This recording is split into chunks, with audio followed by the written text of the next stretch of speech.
నమస్కారం. Focus TV prime time news కి స్వాగతం. హెడ్లైన్ చూద్దాం.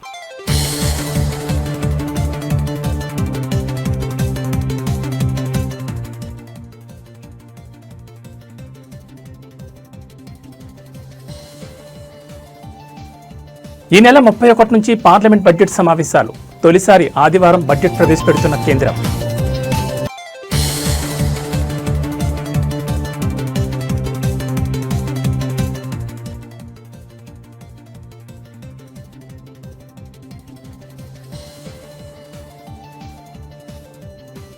ఏడాదిలోనే 1,00,000 ఈవీల విక్రయం. అసెంబ్లీలో మంత్రి పొన్నం ప్రభాకర్ వెల్లడి.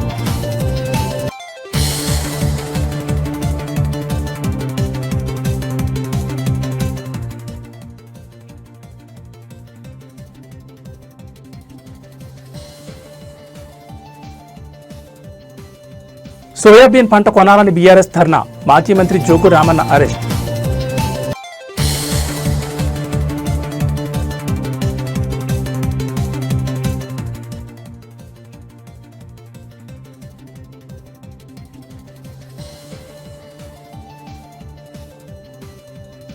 ఫాల్కన్ స్కామ్లో కీలక పురోగతి. పోలీసుల అదుపులో ఎండీ అమరదీప్.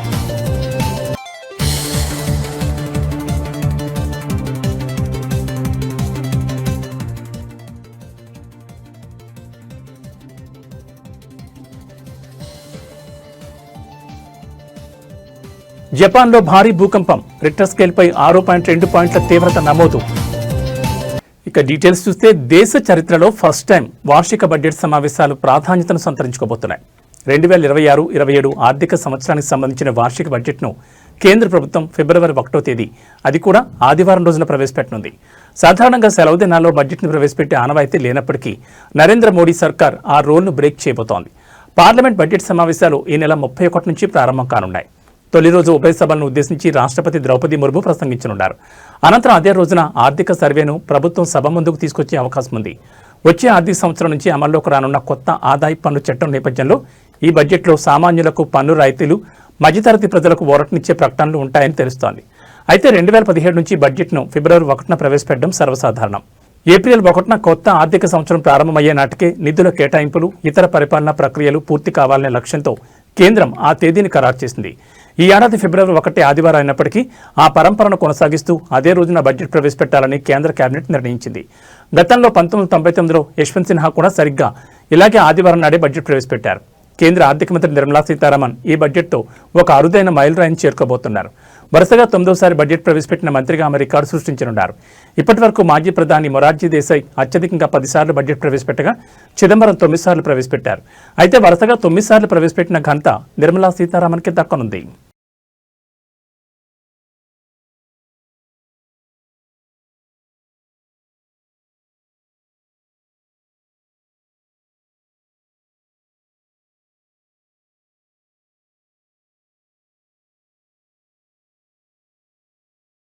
ప్రభుత్వ పాఠశాలల పునరుద్ధరణ, మౌలిక సదుపాయాల కల్పన కోసం మన ఊరు మనబడి పథకం కింద 360 కోట్లతో కాంట్రాక్టర్లు పనులు చేపట్టారని, ప్రస్తుత ప్రభుత్వం వెంటనే ఆ నిధులను విడుదల చేయాలని శాసనమండలిలో chairman Gutha Sukender Reddy shocking comments చేశారు. ఇవాళ సభలో ప్రశ్నోత్తరాల సమయంలో ఆయన మాట్లాడుతూ తన సొంత గ్రామంలోనే పాఠశాల పనులు సగంలో ఆగిపోయాయని, చలికాలంలో పిల్లలు ఆరుబయట కూర్చుంటున్నారని కామెంట్ చేశారు. నిధుల విడుదల విషయం గురించి గత 1 సంవత్సరం నుంచి ప్రిన్సిపల్ సెక్రటరీ యోగితా రాణాకు, డిప్యూటీ సీఎం మల్లు భట్టి విక్రమార్కకు, ముఖ్యమంత్రి రేవంత్ రెడ్డికి చెప్పానని ఆయన తెలిపారు.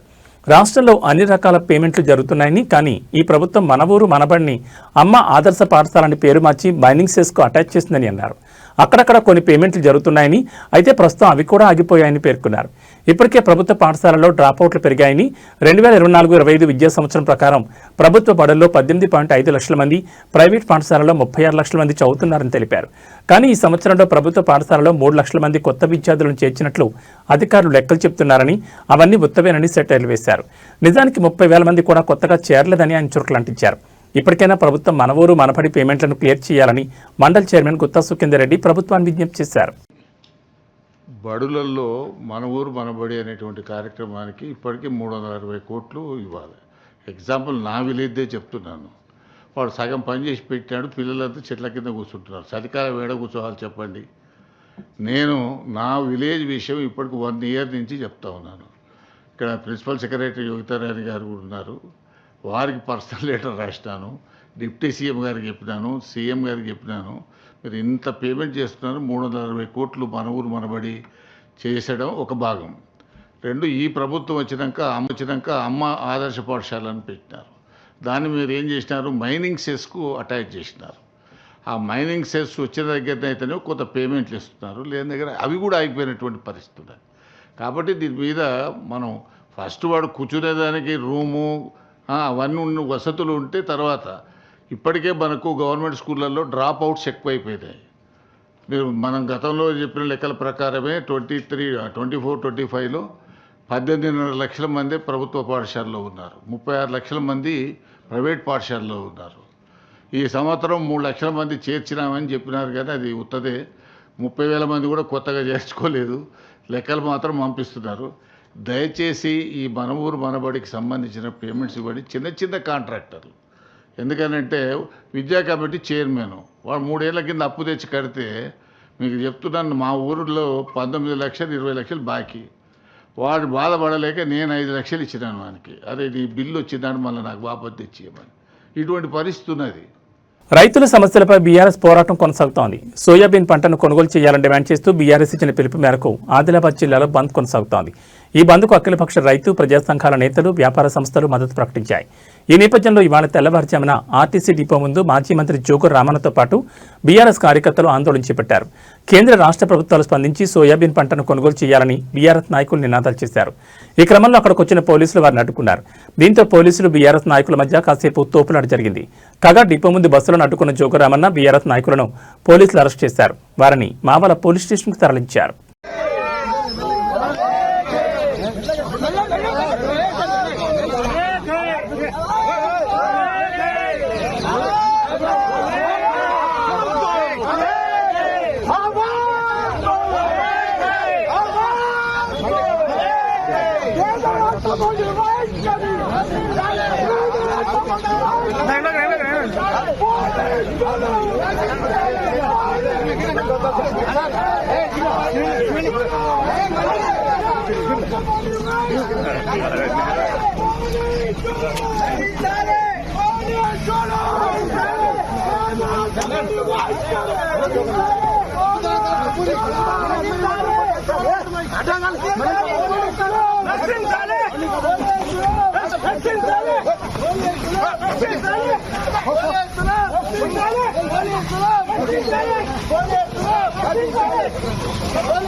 పీఎం ఈ డ్రైవ్ కింద 575 ఆర్టీసీ బస్సులు నడుస్తున్నాయని, త్వరలోనే కొత్తగా 2800 ఈవీ బస్సులు వస్తున్నాయని రవాణా శాఖ మంత్రి పొన్నం ప్రభాకర్ చెప్పారు. వాటితో పాటు వరంగల్ మున్సిపాలిటీకి 100, నిజామాబాద్ మున్సిపాలిటీకి కేంద్ర ప్రభుత్వ స్కీమ్ ద్వారా 50 బస్సులు రాబోతున్నాయని తెలిపారు. శాసనసభలో ప్రశ్నోత్తరాల సమయంలో మాట్లాడిన మంత్రి తాము అధికారంలోకి వచ్చాక రాష్ట్రంలో ఈవీ పాలసీని తీసుకొచ్చామని వెల్లడించారు. ఈ ఏడాది కాలంలో 1,00,000 ఈవీ వాహనాలు అమ్ముడుపోయాయన్నారు. ఈవీ వాహనాల బ్యాటరీ సామర్థ్యం పెంపునకు కంపెనీలు చర్యలు తీసుకుంటున్నాయని, ఛార్జింగ్ స్టేషన్ల సంఖ్య కూడా పెంచేలా చర్యలు చేపట్టామన్నారు. ప్రభుత్వ కార్యాలయాలు, విద్యా సంస్థలు, గేటెడ్ కమ్యూనిటీలలో ఛార్జింగ్ పాయింట్లు ఏర్పాటు చేసేలా చర్యలు చేపట్టామన్నారు. ఈవీ పాలసీ కింద తయారీదారులు, డీలర్లతో భేటీ ఏర్పాటు చేశామని, ఈవీ వాహనాల రాయితీ అమలుతో 900 కోట్ల పన్ను ప్రభుత్వానికి నష్టం జరిగినప్పటికీ ఈవీ పాలసీ ముందుకు తీసుకుపోవాలని ప్రభుత్వం సిద్ధంగా ఉందని చెప్పామన్నారు. ప్రభుత్వ ఉద్యోగులు ఈవీ వాహనాలు కొనుగోలు చేస్తే 20% తగ్గింపు ఇవ్వాలని కంపెనీలను ఈ సందర్భంగా కోరామని చెప్పారు. ఈవీ పాలసీ రాష్ట్రంలో ఈ ప్రభుత్వం ఏర్పడగానే కేబినెట్, గౌరవ ముఖ్యమంత్రి గారు, ఉప ముఖ్యమంత్రి గారు, సహచర మంత్రులందరూ అందరూ కూడా ఈ రాష్ట్రంలో మనం ఈవీ పాలసీ ద్వారా రాబోయే కాలం తరానికి మనం ఒక మంచి జీవితం ఉండే విధంగా చేయాలనే ఆలోచనతోటి జీవో నెంబర్ 41 ద్వారా ఈవీ పాలసీ తీసుకొచ్చిన అధ్యక్ష.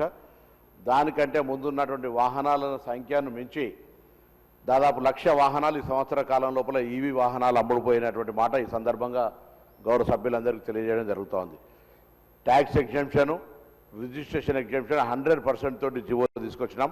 మనం తీసుకొచ్చిన తర్వాత వేరే రాష్ట్రాలు తీసుకొచ్చినటువంటి మాట ఉంది.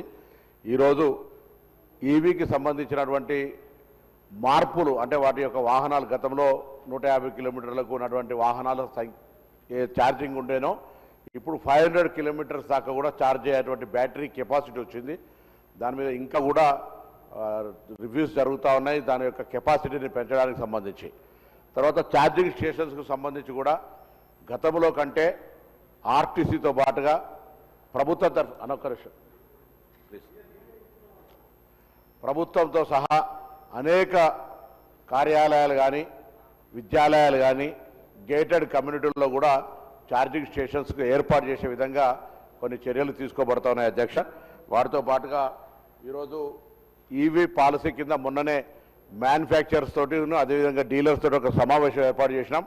అందులో కొంత ప్రోత్సాహకరంగా ప్రభుత్వం నుంచి దాదాపు 900 కోట్ల రూపాయల ట్యాక్స్ నష్టపోయినప్పటికీ ఒకటే సంవత్సరం ఎక్కడ కూడా ప్రభుత్వం కాంప్రమైజ్ కాకుండా 900 కోట్ల రూపాయల నష్టం జరిగినప్పటికీ కూడా ఈవీ పాలసీని కంటిన్యూ చేస్తూ వాళ్ళందరితోటి ఒక సమావేశం ఏర్పాటు చేసి ప్రభుత్వ ఉద్యోగులకు తెలంగాణ రాష్ట్ర ప్రభుత్వ ఉద్యోగులందరికీ ఈవీ వాహనాలు కొంటే ఒక 20% ఎగ్జామ్షన్. ఎందుకంటే మేము వాళ్ళ సేల్స్ గణనీయంగా ఇంప్రూవ్ అయింది.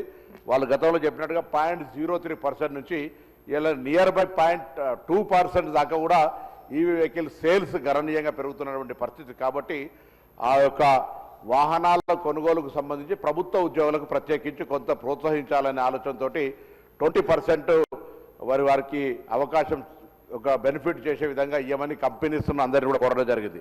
అదేగాక గౌరవ ఉప ముఖ్యమంత్రి గారు ఇక్కడ ఉన్నారు. అనేకమైనటువంటి రెన్యూవబుల్ ఛార్జెస్ దాని తర్వాత రెడ్కో ఇతరత్ర సంస్థల ద్వారా ఎలక్ట్రిసిటీకి సంబంధించిన చర్యలు చేపట్టే సందర్భంగా నేను వారిని కోరుతా ఉన్నా. ఈరోజు రాష్ట్ర ప్రభుత్వం కానీ లేదా పాఠశాలలకు సంబంధించినటువంటి బస్సులు కానీ ఎంఎన్సీ కంపెనీలు ఫార్మా కానీ ఐటీ కానీ ఇతరత్ర కొనుగోలు చేసే సందర్భాల్లో కూడా 25% నుంచి 50% వాళ్ళ అవసరాలను బట్టి ఈవీ బస్సులు కొనే విధంగా ఒక నిర్బంధంగా వారికి ఒక విధానం తీసుకొచ్చే ప్రయత్నం చేస్తున్నాం. ఎందుకంటే ఢిల్లీ చూసిన తర్వాత ఈక్యూఐ ఎయిర్ క్వాలిటీ ఇండెక్స్ చూస్తే ఢిల్లీని చూసి ఇలా బ్యాక్టీరియా ఇవాళ పత్రికల్లో కూడా ఉంది.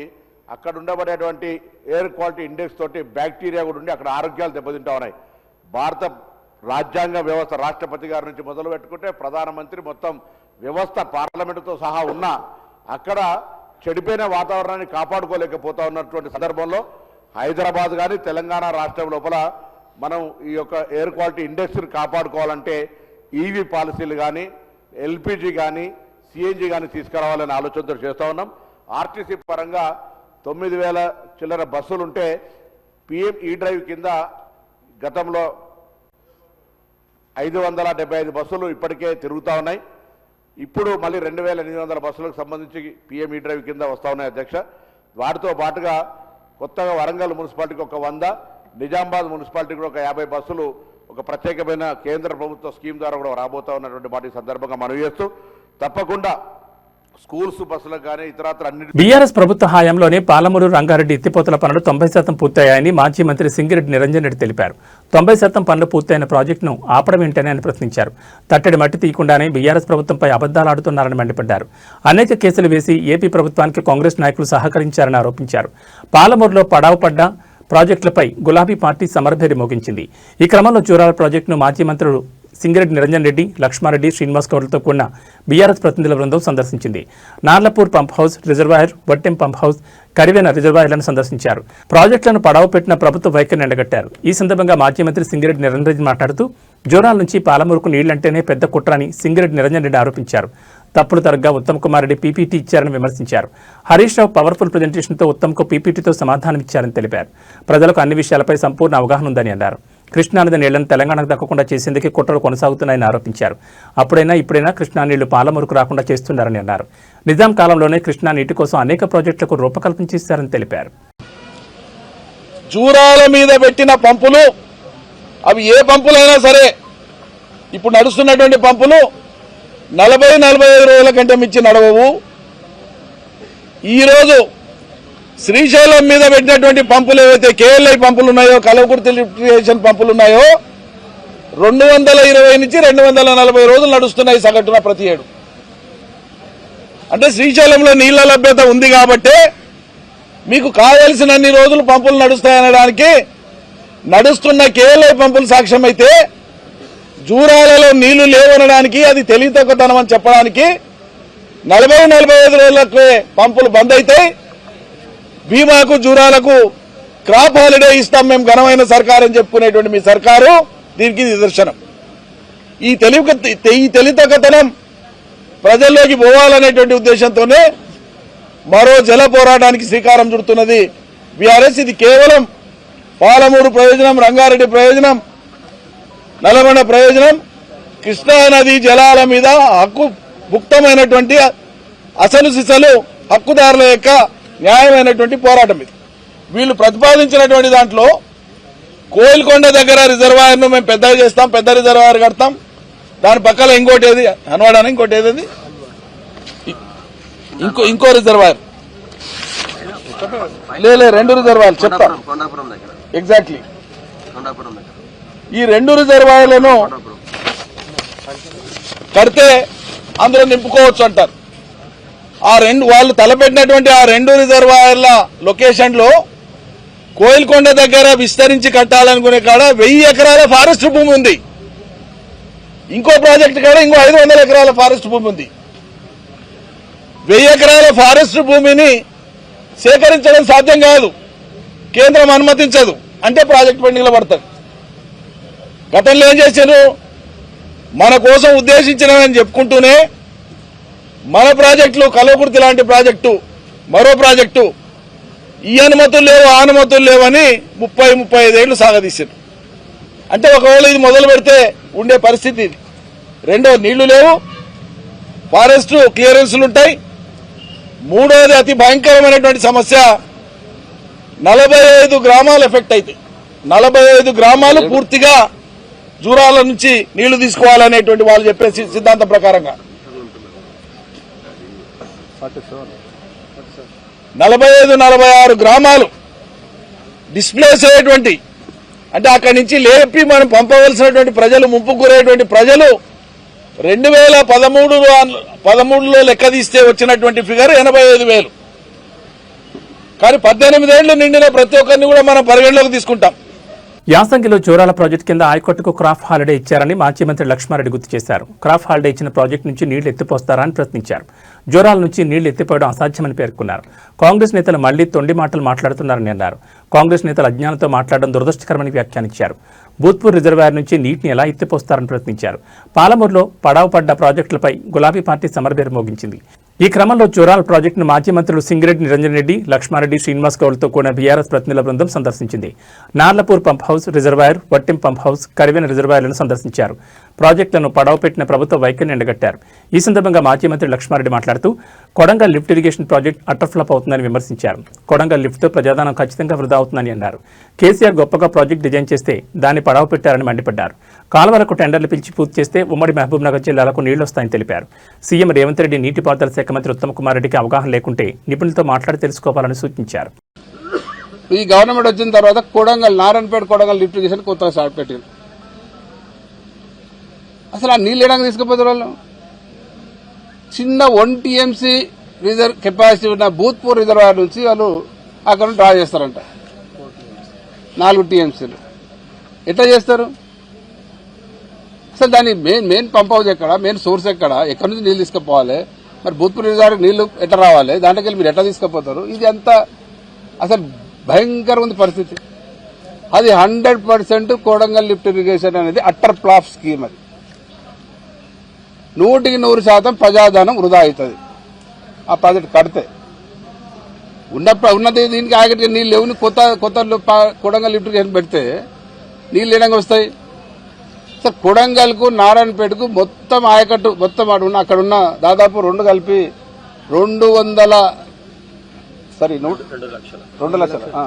లక్షల ఎకరాలకు 2 కాన్స్టిట్యూన్సీలు కలిసి పాలమూరు లిఫ్ట్ ఇరిగేషన్ డిజైన్ చేయడం జరిగింది. దానికి కాలువలు కూడా టెండర్ కూడా పిలవడం జరిగింది మా టైంలోనే. వీళ్ళు వచ్చిన తర్వాత ఆ కాలువ టెండర్ క్యాన్సిల్ చేసిండ్రు. కేవలం కొద్ది అమౌంట్తోనే 5-6 వేల కోట్లతోనే మొత్తం మిగతా ప్రాజెక్టు కంప్లీట్ అయ్యి ఆ కాలువలు టెండర్ పిలిచి కాలువలు కంప్లీట్ చేస్తే వాటర్ నారాయణపేటకు వస్తాయి, కొడంగల్కి వస్తాయి. ఇప్పుడు వీళ్ళ కొడంగల్ డిజైన్ చేసి ఓన్లీ 1,00,000 ఎకరాలకి. ఆల్రెడీ 2,00,000 ఎకరాల పైతులకు పాలమూరు నుంచి సోర్స్ ఉంది, అవకాశం ఉంది, కేవలం కాలువలు తవ్వి తీసుకొస్తే. అక్కడికే కాదు, రేపు ఏదైనా అవసరం పడి జూరాల ఆయకట్టుకు వాటర్ అవసరం వస్తే కూడా పాలమూరు లిఫ్ట్ చేసిన వాటర్ దాటే కెనాల్ ద్వారానే జూరాలు నింపడానికి కూడా డిజైన్ చేయడం జరిగింది, సంగమంట ద్వారా. ఇంత గొప్పగా ఆలోచన చేసి కేసీఆర్ ప్రాజెక్ట్ డిజైన్ చేస్తే రాయలసీమ ప్రాజెక్టుల విషయంలో ముఖ్యమంత్రి చంద్రబాబు నాయుడు ద్వంద్వ వైఖరి అవలంబిస్తున్నారని వైసీపీ మాజీ మంత్రి ఆర్కే రోజా తీవ్రస్థాయిలో ధ్వజమెత్తారు. తెలంగాణ సీఎం రేవంత్ రెడ్డిని పార్ట్నర్ని, ఆయన్నే నువ్వు రాయలసీమకు అన్యాయం చేస్తున్నావని చెప్తుంటే నీకు సిగ్గుగా లేదా అని ప్రశ్నించారు. హైదరాబాద్లో ఉన్న తన ఆస్తులను కాపాడుకోవడానికి చంద్రబాబు రాయలసీమ ప్రయోజనాలు తెలంగాణకు తాకట్టు పెడుతున్నారని ఆరోపించారు. అదేవిధంగా ఉప ముఖ్యమంత్రి పవన్ కళ్యాణ్ మౌనాన్ని కూడా ఆమె తప్పుపట్టారు. రాయలసీమ అంటే నా ప్రాణం అని చెప్పే పవన్ కళ్యాణ్ ఇప్పుడు సీమకు అన్యాయం జరుగుతుంటే నోరెందుకు విప్పడం లేదు? మీ ప్రాణం అంటే కేవలం మాటలకే పరిమితమా అని ప్రశ్నించారు. రాయలసీమ హక్కుల కోసం వైసీపీ పోరాటం ఆపదని ఆమె స్పష్టం చేశారు. హైదరాబాద్లో మీ ఆస్తుల్ని కాపాడుకోవడం కోసం ఈరోజు రాయలసీమ భవిష్యత్తును మీరు ఎలా తాకట్టు పెడతారు? మీరు రాయలసీమకి వెన్నుపోటు పొడిచిన విషయము ఈరోజు మీ పార్ట్నర్ ఓటు నోటు కేసులో నీతో పాటు దొంగ మీ పార్ట్నరే స్వయంగా అసెంబ్లీలో ప్రకటించారు. నేను రాయలసీమలో పుట్టాను, రాయలసీమ అంటే నాకు ఇష్టమని ఇంకొకటి చెప్తాడు పవన్ కళ్యాణ్, డిప్యూటీ సీఎం. మరి ఎక్కడికి వెళ్ళావు పవన్ కళ్యాణ్? ఈరోజు రాయలసీమకు అన్యాయం జరుగుతుంటే,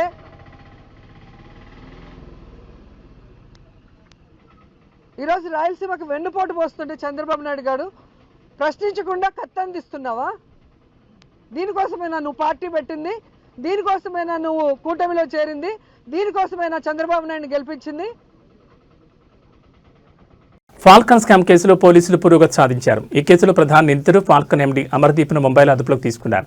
గల్ఫ్ నుంచి ముంబైకి వచ్చిన అమర్దీప్ను పోలీసులు పట్టుకున్నారు. ముంబై ఇమిగ్రేషన్ అధికారుల సమాచారంతో ఫాల్కన్ ఎండీని తెలంగాణ పోలీసులు అరెస్ట్ చేశారు.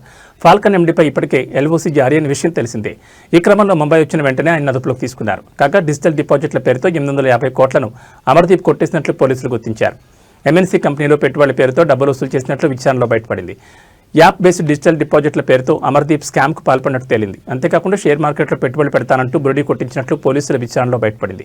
ఫాల్కన్ స్కామ్ వెలుగులోకి రాగానే అమర్దీప్ దంపతులు చార్టెడ్ ఫ్లైట్లో దుబాయ్కి పారిపోయినట్లు పోలీసులు తెలిపారు. ఈ కేసులో ఇప్పటికే సీఈఓతో పాటు అమర్దీప్ సోదరుని పోలీసులు అరెస్ట్ చేశారు. అమర్దీప్ కోసం తీవ్రంగా గాలింపు చర్యలు చేపట్టగా ఎట్టకేలకు ముంబైలో అతన్ని పోలీసులు అదుపులోకి తీసుకున్నారు.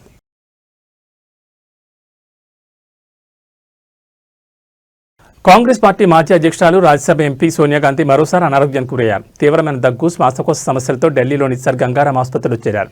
ప్రస్తుతం ఆమె ఆరోగ్య పరిస్థితి స్థిరంగా ఉంది. ఆందోళన చెందాల్సిన అవసరం లేదని ఆసుపత్రి వర్గాలు స్పష్టం చేశాయి. సీనియర్ పల్మానాలజిస్ట్ నేతృత్వంలోని వైద్య బృందం ఆమెకు చికిత్స అందిస్తోంది. ఢిల్లీలో గత కొన్ని రోజులుగా వాయు కాలుష్యం చాలా ఘోరంగా ఉంది. దీని కారణంగానే ఆమె అనారోగ్యానికి గురైనట్లు వైద్యులు ప్రాథమికంగా అంచనా వేస్తున్నారు. గతంలో కూడా ఆమె శ్వాసకోశ సమస్యలతో బాధపడ్డారు. గత డిసెంబర్లో సోనియా 79వ పుట్టినరోజు జరుపుకున్నారు. మరోవైపు సోనియా ఆసుపత్రిలో చేరారన్న వార్తతో కాంగ్రెస్ శ్రేణులు ఆందోళనకు గురవుతున్నాయి. ఆమె త్వరగా కోలుకోవాలని ఆకాంక్షిస్తున్నారు. ఇంకోవైపు సోనియా ఆరోగ్యం గురించి ఆందోళన చెందాల్సిన అవసరం లేదని వైద్యులు చెబుతున్నారు.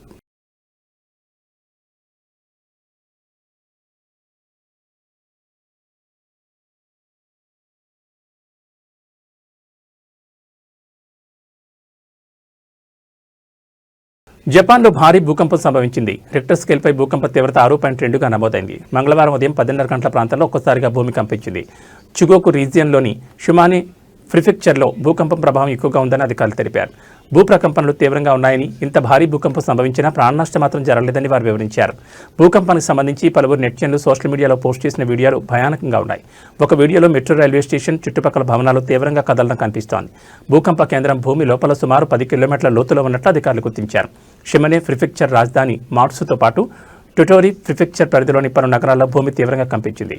భారీ భూకంపం సంభవించిన నేపథ్యంలో ఆఫ్టర్ షాక్స్ వచ్చే ప్రమాదం ఉందని, అప్రమత్తంగా ఉండాలని ప్రజలను అధికారులు హెచ్చరించారు.